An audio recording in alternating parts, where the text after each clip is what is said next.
I want to ask you a question, and that is, what is in your life's blueprint? This is Jeremy Till, the host of the Operator Podcast. We'll be taking you on a journey with us, interviewing some of the top performers in their field on how they operate and get the job done. At the end of the day, we want to be our best. We're going to help provide the information, the data, and the science of how to achieve that, mentally, physically, and spiritually. Let's go!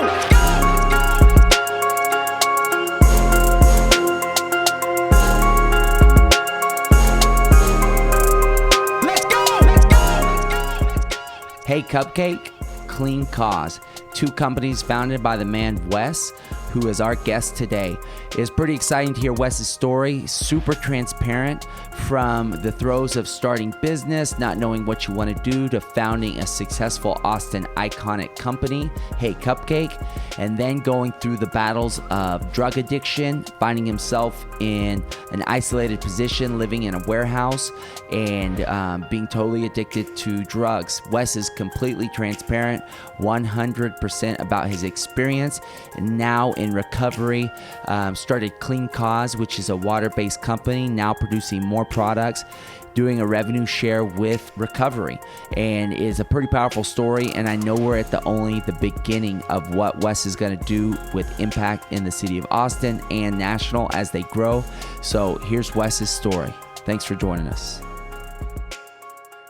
So tell me, about high school. Like, that's when you first, but even like your drug addiction, like when did that start? I was telling a story yesterday about, the short and sweet is probably 10, 11 years old. I was watching TV in my back room at my house, and for some reason I went into my parents' bathroom.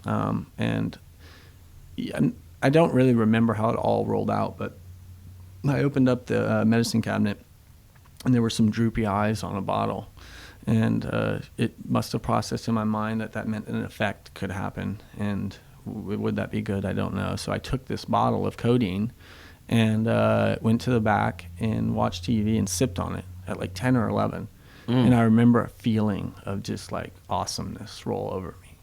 And at that state, that age, I don't know if my insecurities had totally hit in yet or not. I don't know where I was. All I know is that it felt great. And looking back, I'm like, whoa, that's weird. But then I took that bottle every night. I looked forward to sitting in the back and sipping on that thing and like rationing it so I could extend it. And I think it went 5 days. And I looked forward to it. Mm-hmm. And then the next day, after that was done, it was kind of like just this blip that maybe was foreshadowing in retrospect, but nothing really material. It didn't keep going a particular direction. I didn't like start boozing at 11. I just went on pretty normal in freshman year in high school and started drinking. And then, Where'd you go to? Are you from Austin? I am. Where'd you go to school? I went to Westlake. Okay. What year did you graduate? Hey, Westlake. Yeah. Oh, Westlake. He's one of those entitled white year boys. Did you graduate? Yeah. So 97.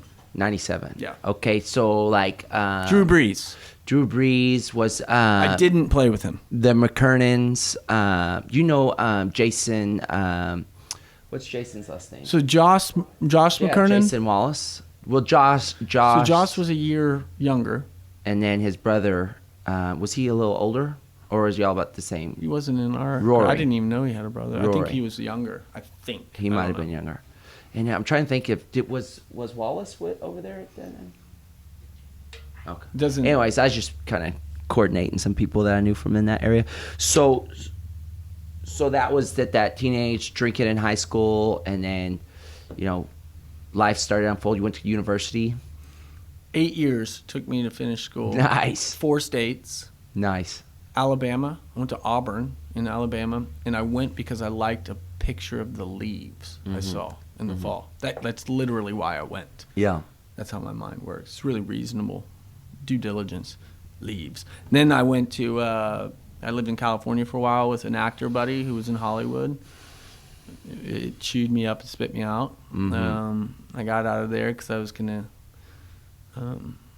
go live it up in the mountains and go with the peace vibe and go chill out. Yeah. And that took me down. And then I went to Waco, the home of David Koresh. That should have been an indicator. So, yeah, I went there and was insane there, too. Got asked to leave Baylor University nicely and quietly. Just because your party antics. Yeah, and I just always elevated.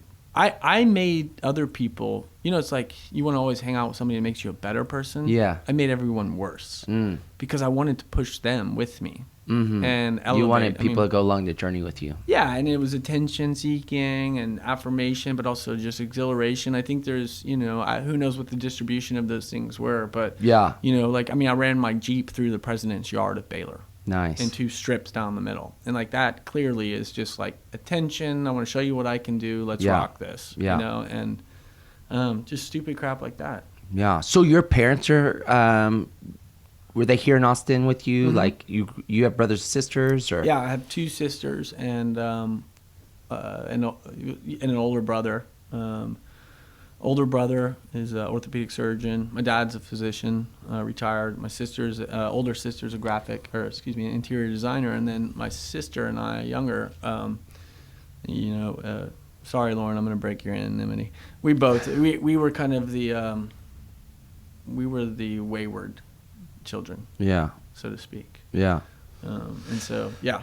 So flash forward, Hey Cupcake, where in the world? Yeah, I don't know. No, I was up in New York. So, I think I was fresh off. It's so cliche. I was fresh off my latest failure as an entrepreneur. I didn't know what I was going to do. Which was? I don't even know. Okay, to be honest with you. But good. I always tried to, even early on, I had these just grandiose, giant ideas that were not practical in terms of being able to implement. Yeah. But I just held on to them and run with them, and fast forward, I'm in New York City. I'm standing in a line waiting for a cupcake. And I was like, what am I doing here? And I saw a line of 50 people coming out this door. I said, how much are they charging for these? And they said $250 or whatever. So I asked the person at the front, how many people come through here, blink an hour?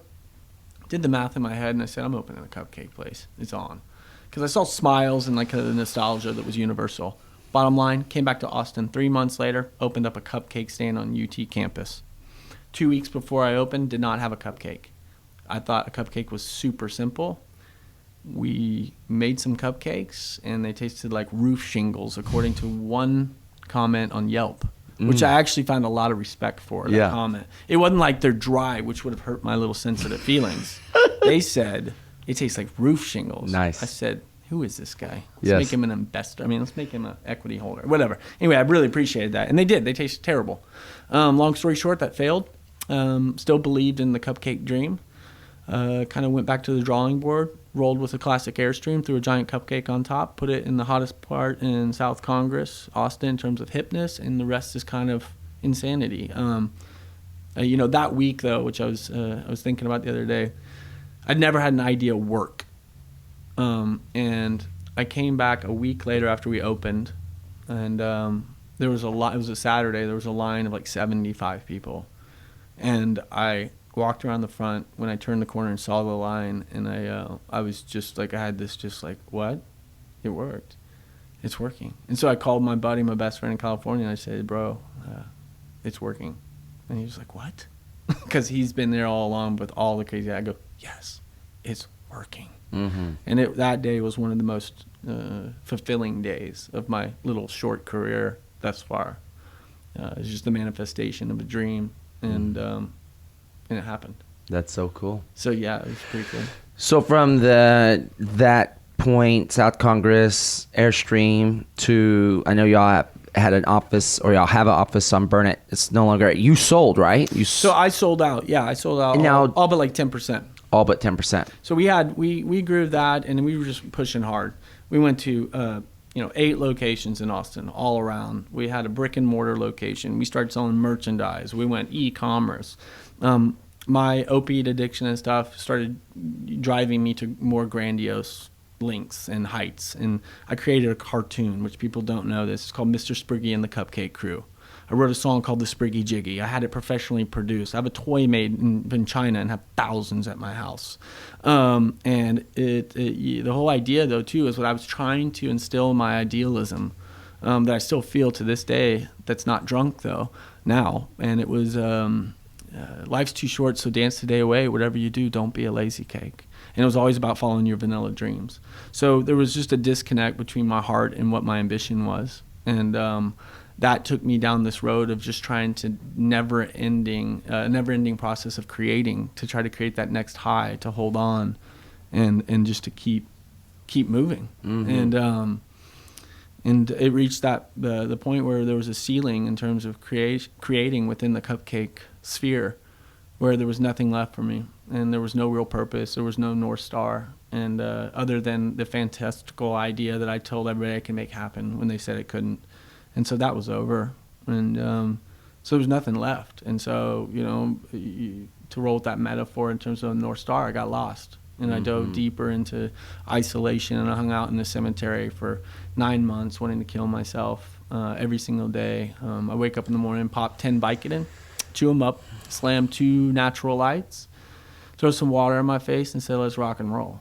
And that rock and roll did not last long. The opiates took me down pretty quick. Within that 9-month period, I got fired from my company by the board of directors, which I had intentionally put in place 7 years before, which was my brother-in-law and my sister. And I said, if I ever go off the handle, and you have to do what you got to do.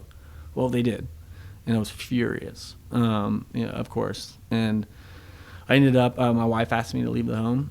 I did. I moved into a warehouse off of Runberg with another homeless guy, about a 65-year-old black man who I still love and know. His name's Uncle Frank.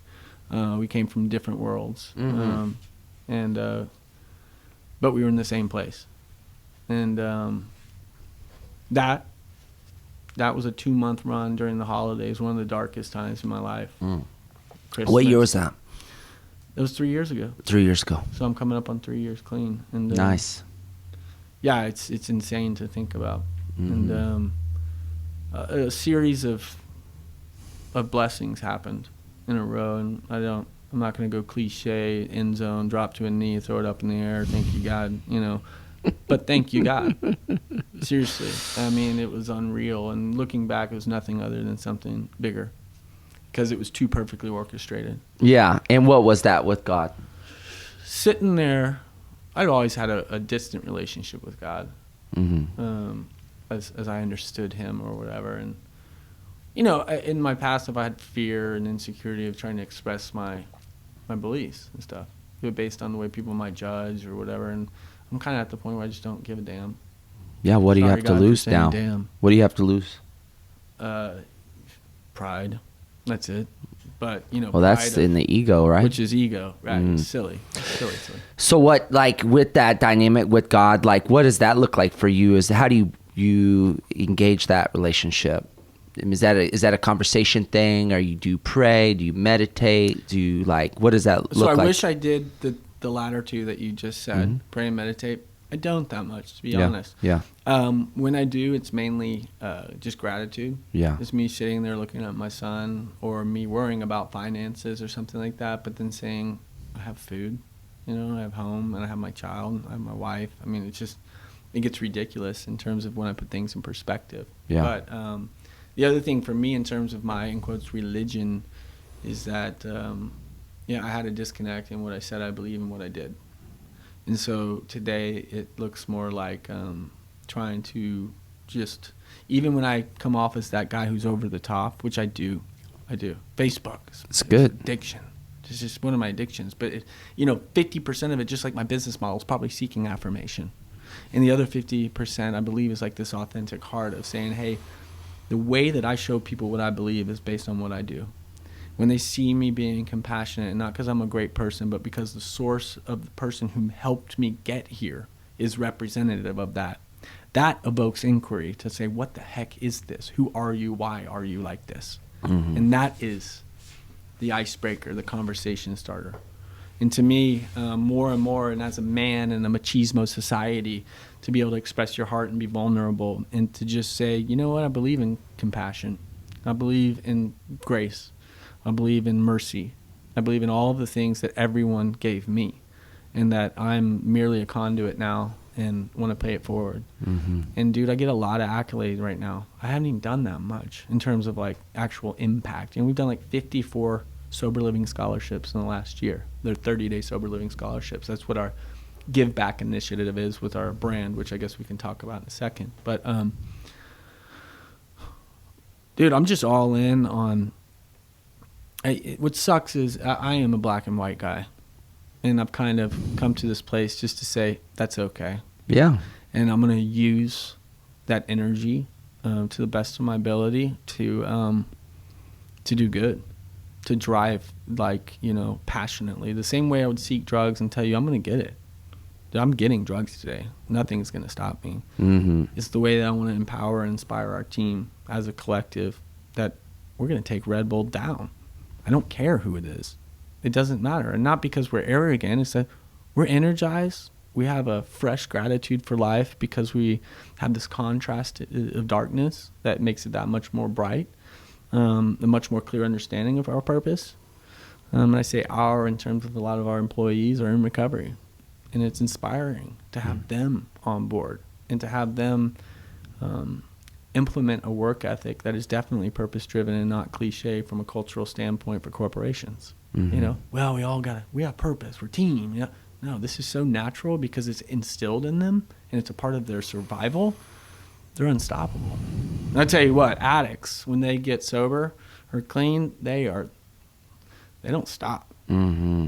It's awesome. It's awesome. So let's go back to the warehouse and the God moment and the transition. You said things lined up for you, and then, you know, obviously there was a pivot. So what was really going on right there, and what was that pivot? That concrete floor, looking up, 35 Vicodin deep, been drinking beer all night, smoking crack. I lay down. I'm hearing the flicker of I'm literally like envisioning right now, flicker of a lighter. Mm. And it's my guy who's in his bed smoking crack. And my heart did something that I've never felt before.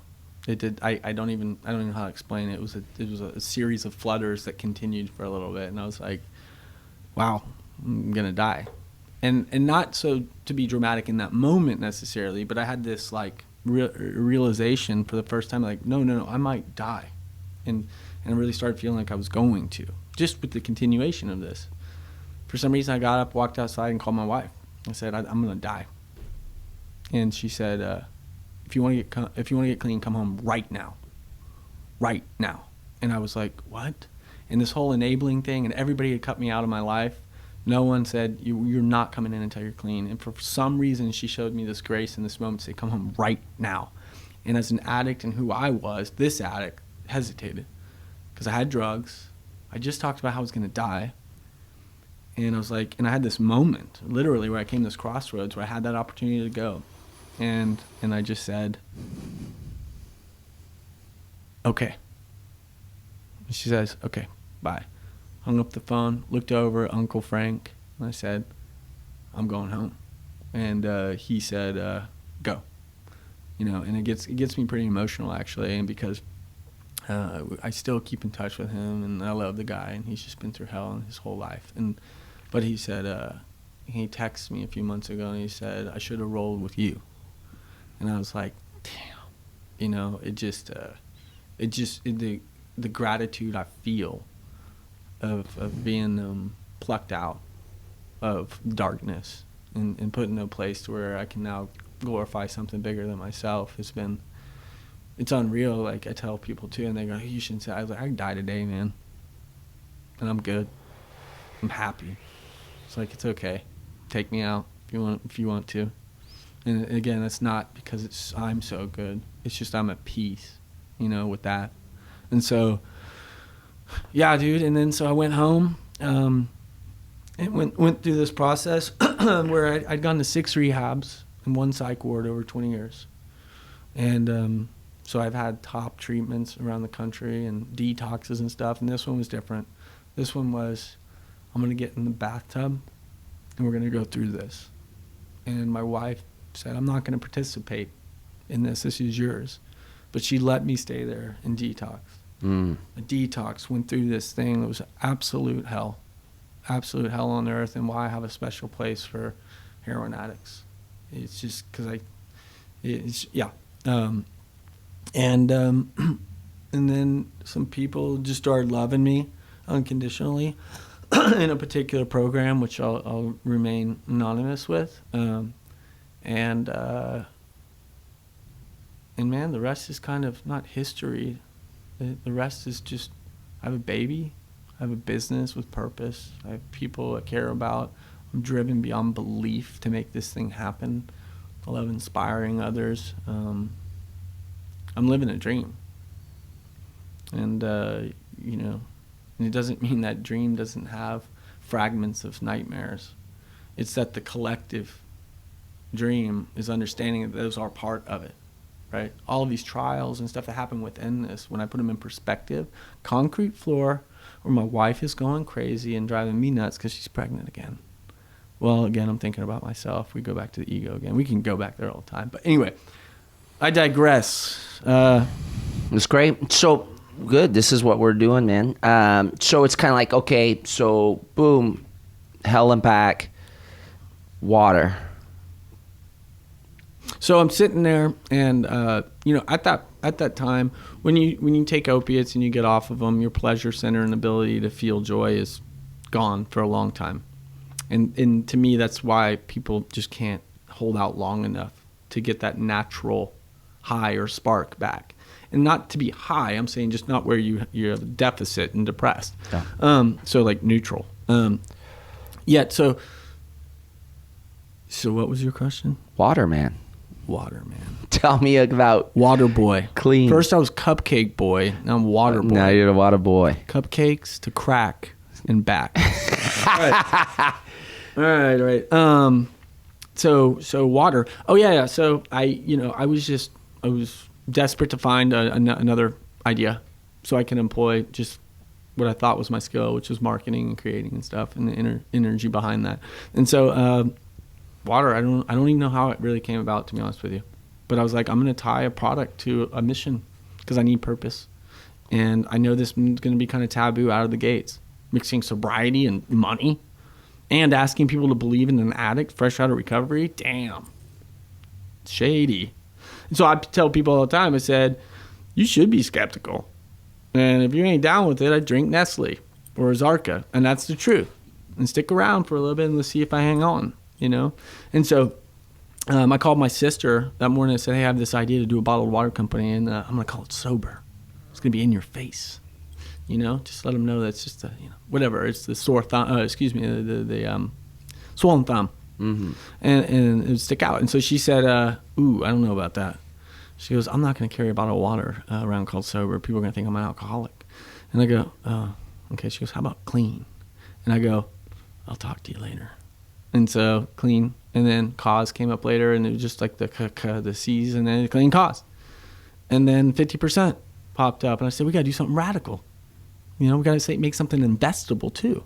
So it's people with deep pockets and good hearts, so we can make it sustainable. And so that's where that came. And then, day at a time, man. Just like, working out, I guess. If we want to pull it to there, you start somewhere. And you just start going. And that's it. So the water, in terms of the specific product, the double entendre of clean in the context of water too was beautiful. Water's water. It's pure, it's supposed to be clean, and people prefer it that way. And so it just worked beautifully as kind of the foundation of all things to come. It all derived from this foundation of water. And so that was the beginning. Nice. And so I know you have y'all's energy drink as well. Yeah. Which is... So it's kind of an oxymoron in the energy space in that it's... I told you, it's not really an energy drink. We call it a pick-me-up. Semantics. But, it's got 60 milligrams of caffeine from organic green coffee extract. I was hooked on Red Bulls, even throughout recovery. And now I'm hooked on yerba mate, which is a different conversation. But So yeah, the energy drinks are just meant to be just something that are lower calorie and easy to drink, and maybe give you a little bit of energy, which is our society, I think, is interesting too, that we feel like we have to be over the top, and that's what energy means. Energy, what I'm finding for myself, like what I should be comfortable with, is just alertness, and then I'm able just to be present. And that's actually energy. The below that is sleeping or needing a nap. And so the society that wants to be overstimulated, we were trying to make something more, as we called, consciously caffeinated. And so just drop it down a little bit, So yeah, so that we have 5 flavors of those, and they're rocking and rolling. That's awesome. Yeah, well, I know that from slowly starting to supply those to now they've taken over our shelf, in the facility and the water. Yeah, so that's great. People really enjoy the gentleness of the flavor, and it's like a really easy to drink. So it's really good. People really enjoy it. So tell me about the company. I mean, you have taken over Austin. There's no question about that. From your marketing standpoint, getting into the Jeremy, local. You can't say that. My ego just was like, oh yeah, okay. Taken over. You have, yeah. No. Yeah, if you walk into any local shop, you're gonna have clean water. Wow. Well, okay, go ahead. I'm sorry. Yeah. So what's the distribution locally, and then what does the national distribution look like? No national distribution. Intentionally staying focused locally to go, as my buddy always taught me, a mile deep, inch wide. One of my mentors, and really just a good dude, was Clayton Christopher, Sweet Leaf Tea, Deep Eddy Vodka and stuff. And we're buddies beyond business, more so. But he taught me some things about that, focus and stuff, and capture a city. And Austin being our playground, in terms of we all were growing there, and I say all the guys that are on our team, we said, let's get a van. Let's do this old-fashioned, one at a time.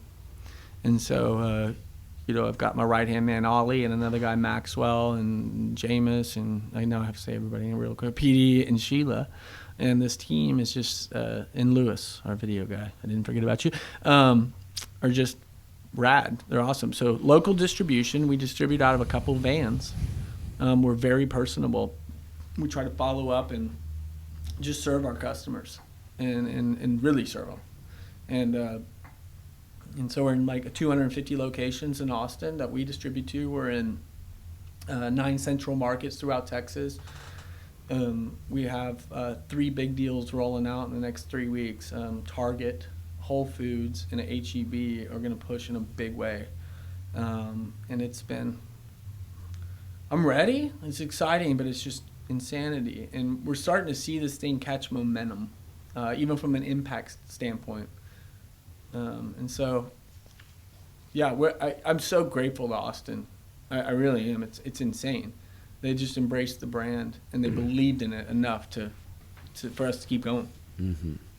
So you said a mile deep, inch wide, but those that you just described is going to kind of blow that inch a little bit more, like. So they're all local for the most part. Yeah. With Whole Foods being regional. So mile deep, inch wide, we take the corner of that and scale that out. The mentality's still the same. So it goes Austin, Texas, region. So this is our first spreading out, because we kind of reached the saturation point in terms of van delivery, old school, with us doing it. So that next maturation or step in that process is this. And that's where we're kind of having to graduate and be like, okay, how does this game work? It's fun to go throw some water out of the van. You start dealing with the bigger retailers, the bigger cash flow constraints and investments needed and so forth. And honestly, this is my first rodeo. Yeah. I was selling cupcakes out of trailers. Yeah. So, and you just took on investment, is that right? We did. We took an investment from Nob Such and Whitney Casey, and I say the names to kind of name drop, to be candid. But one is the founder of Silicon Laboratories, just a brilliant guy. And we have different thinking. I'm creative, and not that he's not, but his competency is expertise. The analytical side, yes. Analytics, and he's a brilliant engineer. And then Whitney Casey, his wife, who was a news anchor in New York, they met, fell in love. The reason why we opened up the conversation over a year ago in terms of connecting was that she picked up a can, and up the side of our can it says 50% of the profits. She was like, what the heck is this? And wanted to reach out. Her sister had died that year of drug overdose.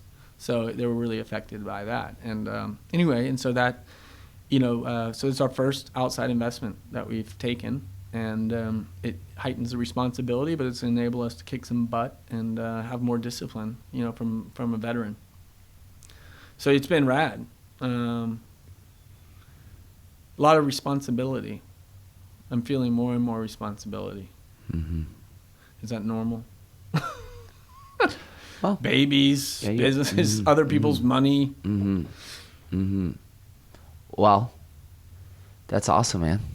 It is. It's mind blowing. It really is. I keep going. Mm-hmm.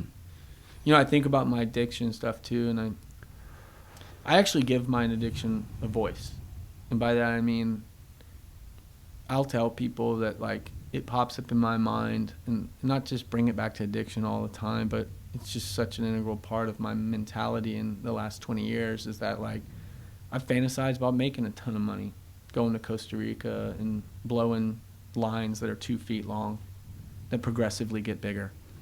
Gator tails. Okay, see, saying those details and the way my mind thinks, I'm really picture those things. And here's the sickest part about it is that, and I was telling somebody this yesterday, I want to maybe do that to celebrate my recovery. That's the irony.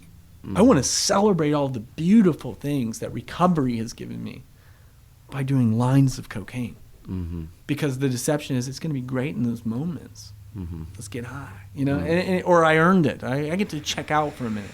Or maybe if you're out of the country, it doesn't count. Mm-hmm. No, I don't know.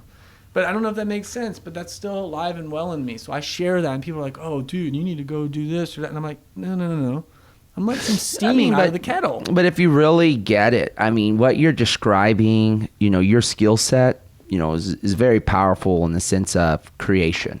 So you're really a creator of, a visionary in the standpoint of capturing a picture in your mind and then making it happen. Very few people have that ability, right? And so you have that ability, and that's why you've had, success. You had failure, but you've had success. And you really taste that, the yin and the yang, the dark and the light. That's kind of like your black and white. That's like a entrepreneurial, gifting. Certain people that are middle of the road and safe playing aren't going to understand, the drive that pushes you to do what it is you do. But now that you have that, you know what it takes to get the job done and go where you need to go and, make happen what happens. But I think that everything you're sharing is super powerful. I think that one thing for me, and this I was talking to you a little bit earlier about, tools that are powerful that aren't going to dim what you're saying, but amplify. Can I say that, Nicole? Sorry, it's the Amplify podcast. I thought that was funny. Is 3 years ago, I went through a very dark period of my life too. And the difference between drug recovery and trauma, drugs, you can point to something. That was it. This is where I was. That's what happened. And I've recovered. Mm-hmm. But when you go through trauma that is unseen by the normal eye, you kind of have a displacement of what the issue was. I would say, it's kind of funny hearing your story, because 3 years ago, I was in the darkest place of my life. Have you ever shared about that specifically? I don't necessarily been as now I come through my own recovery and transformation into, a human force field of love and compassion and that authentic ability to present myself. This is the best podcast we've ever done. I tell you that. Oh, rad. It's really good. And I wasn't trying to put you on the spot. I was curious. No, it's perfect. Yeah, because it's not. It's understanding. I met a man the other day that's a therapist, and he's a trauma therapist, and he's really started to put words to some of the experiences that I was having. But it was a really, I think that there's a consciousness awakening process for each person, and everyone has their own journey. And, we might move into a place of a concrete floor and a flickering of a lighter, if that's your journey, your path to waken you up from the egoic mind possession to a heart possession. And as you move through the egoic mind that is controlling and pursuing and trying to obtain versus this heart, possession that is love oriented and compassion oriented. You're talking about the collective, and I'm a person that wants to find out because I'm a coach, I'm a teacher.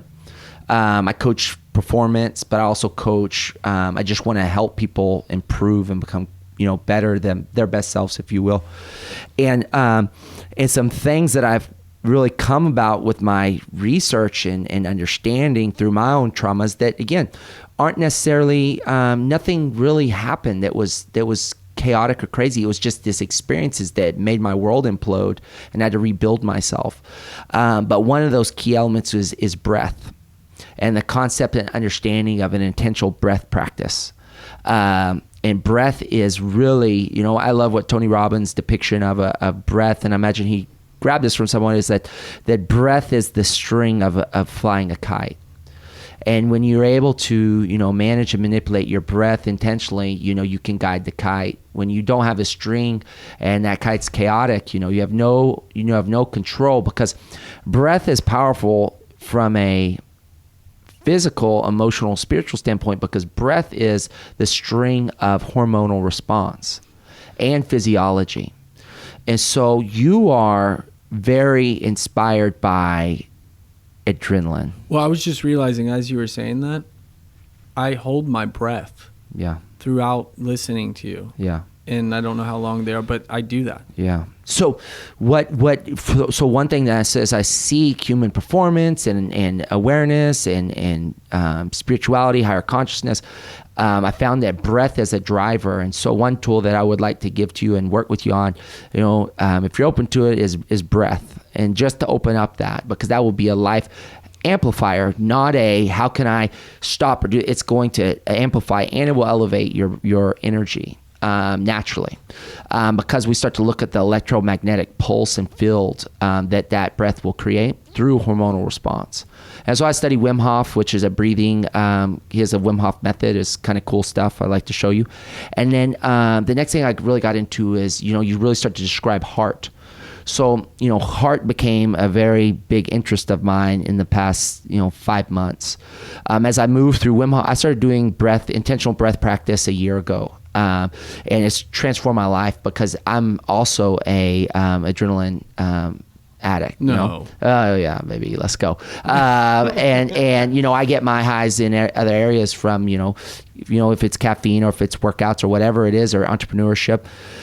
But when we look at the heart, it's really the data center to compassion and love and gratitude and how you really magnify your intention, your love, and I started to study the heart, and I got involved with Heart Math Institute, and starting to learn the technology of the heart and understanding how breath and heart with mind, with the brain, you can create a very powerful being.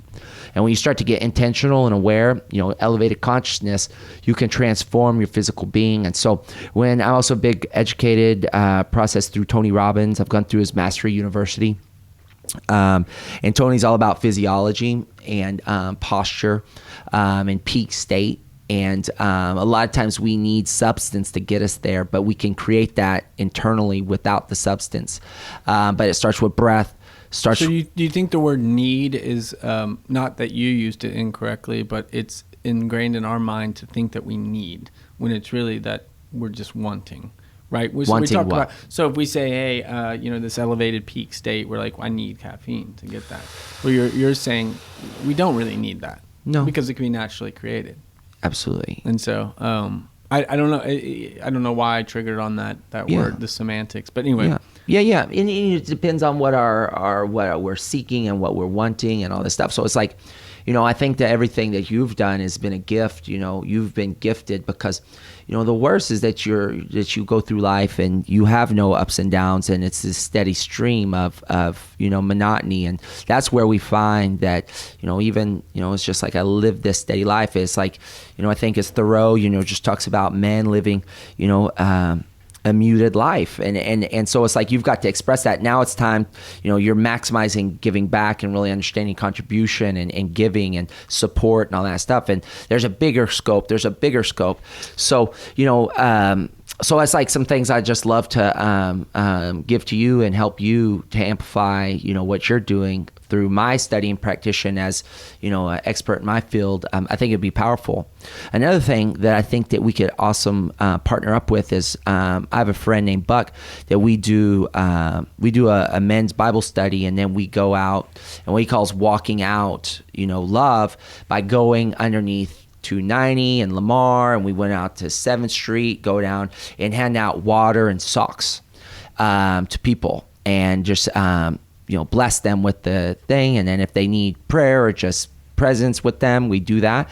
And you see it really be a transformational experience for people, just getting people to come out and be involved with them. And it's a lot of addiction, praying for addiction and handing water and just showing compassion. I think it might be a good, it's a small little group right now, but maybe something that Clean could get involved in. No, this is insane that you're saying this. Can I share something real quick? Absolutely. A year ago, I got in touch with the city of Austin. Mm-hmm. I asked them about buses and if they had any extras or what they did with them.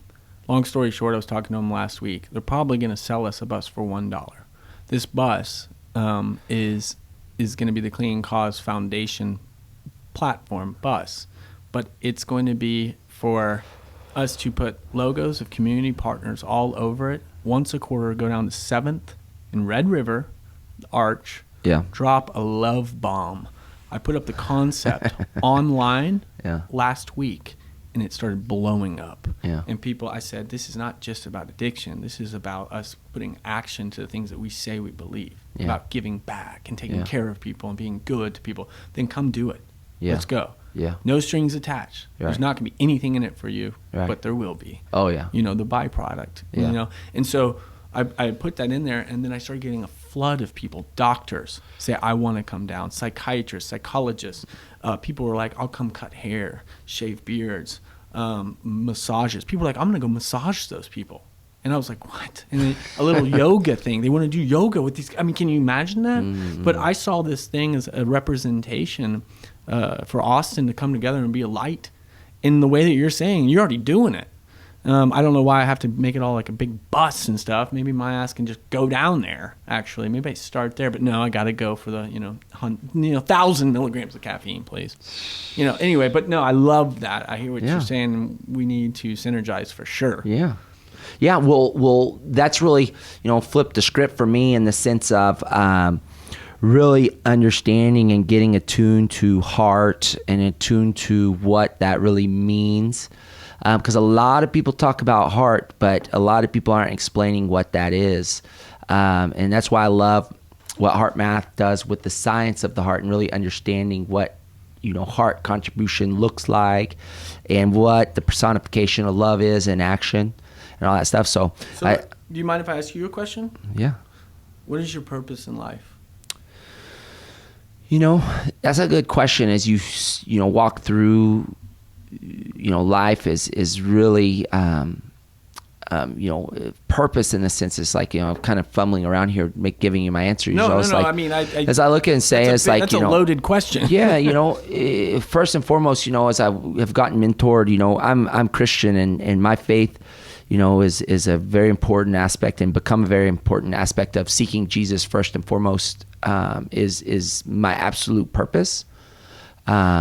And I would have told you some sort of activity or action would have been outside of that. But through that pursuit of that relationship manifest everything. And I've been given a gift of coach and teaching, movement. So your North Star is Jesus.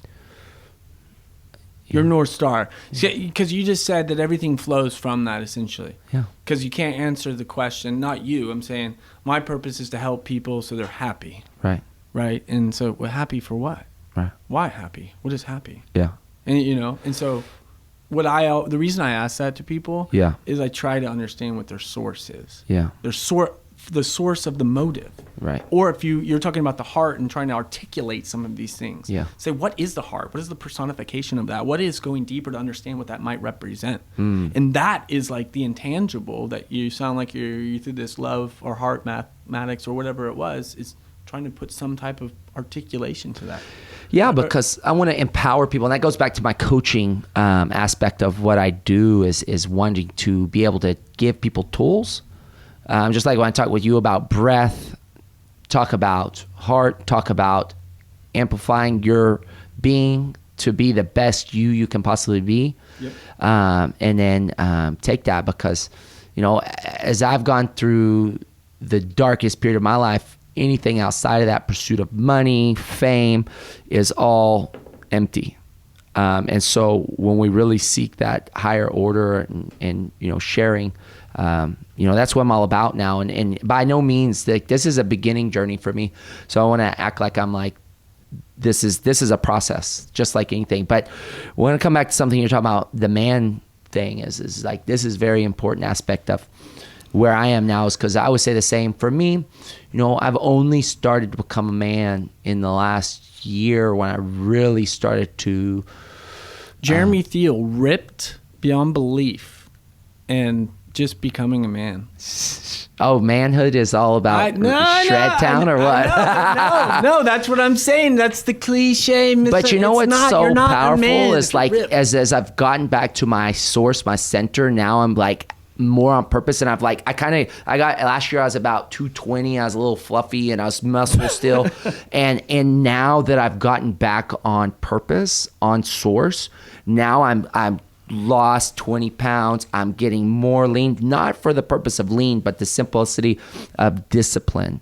And Jocko, who's a podcaster, Navy SEAL guy, he had posted this. Just to clarify that, would you say the product of that discipline is being lean and the manifestation, the physical? That was not the objective per se. Right. I don't know. I don't even know what that. The pursuit. That was some pseudo-intellectual crap. The pursuit of discipline in all ways unto excellence delivers a physique that is a byproduct of discipline. So a lot of times, and Coach Glassman is taught this forever about business, and what he's the founder of CrossFit. About how to, personify excellence in the marketplace that will produce value, that will produce a dollar.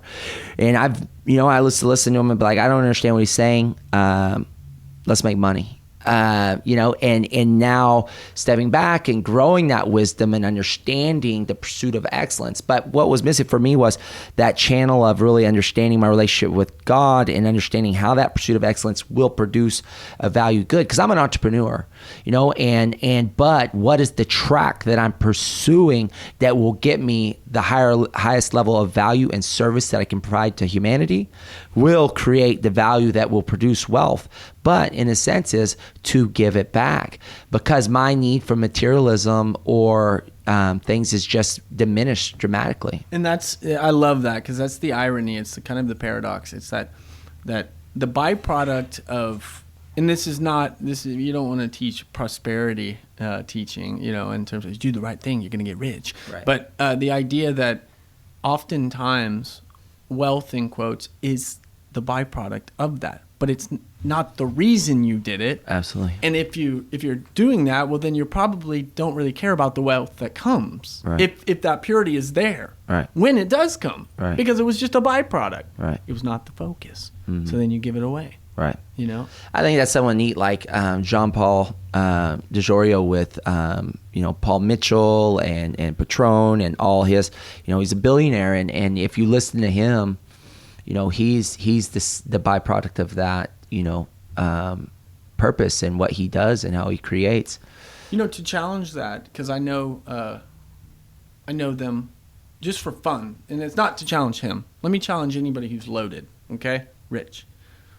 What is the objective of piling up money and having X million? I'm not saying I understand what's not enough or enough, and it's easier to say that when I don't have it. It almost sounds like I'm the bitter entrepreneur who doesn't have the money, but which is probably 50% too, just like my business model. But My question is for them or anybody else I know. I said, what is your objective of building up this wealth? See, but I mean, you know that these guys have committed, giving away 99% of their value. But what is it doing now?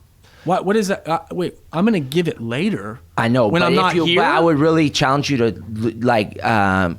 JP's really. Oh, no, I didn't mean JP though. Okay, JP, if you're listening, man, we're good. I actually wanted to pitch you on my deck. Perfect. Do you have anything else you'd like to add? I will add one thing. Okay. It's about something I've always been fascinated with, and it's the concept of time. Yeah. And it's not because I'm so damn deep. It's just because it just was always in my mind to go, what is time? Mm-hmm. And one thing I started doing when I got sober was asking every old person that I have a conversation with, and old, I'm not saying 50, anybody knows I'm not old. I'm talking like old. Everybody knows old. And I'll be in HEB or something, standing in line, and I'll say, I'm sorry, may I ask you a question, ma'am? And they'll be like, what's that? And I said, did your life pass you by? And I swear to you, 100% of the time, people snap, blink, or say, unbelievable. Something synonymous with that. And the reason I say that is because you can look at a picture of yourself a year ago and realize how fast time is going. Mm-hmm. You look at your children if you have one, mm-hmm. your pet, mm-hmm. or whatever it is. Oh, he's so cute as a pup. They're gone. It's gone. Time mm-hmm. is going. Mm-hmm. It's happening. So and that's what I get frustrated with about, for example, my physical health. It's now. It's not later. I'm able to do this in other areas of my life, but not with this. My thing is, time is of the essence, guys. It is of the essence because it is freaking short. Mm-hmm. And it's cliche, and we're not guaranteed crap. Mm-hmm. And every time you turn on the news or something like that, somebody dying of something freak, in quotes, freak. They're not that freak. That's called life. Mm-hmm. And it comes unexpectedly. And so that's why I'm like, let's do it. You only live once. Life is short. Carpe diem. All of that is true. It is short, so go after it, whatever it is, and trying to be. And that's that. I'm trailing a little bit, but it's just. I guess again, it's almost like a mnemonic device. I guess, and that's maybe not, but a device for me to try to be exposed to the idea that old people are telling me that life is short, so that I'm able to more fully live it than that day. Mm-hmm. And it's that constant reminder. And I know that might sound weird. I don't know how else to do it because I can't understand time. And I don't know that I will. But if I can be conscious in that moment, hearing from somebody that's been a representative comment, then do go now.com. That's it. All right, man. Well, we appreciate you coming on. Yeah, thank you.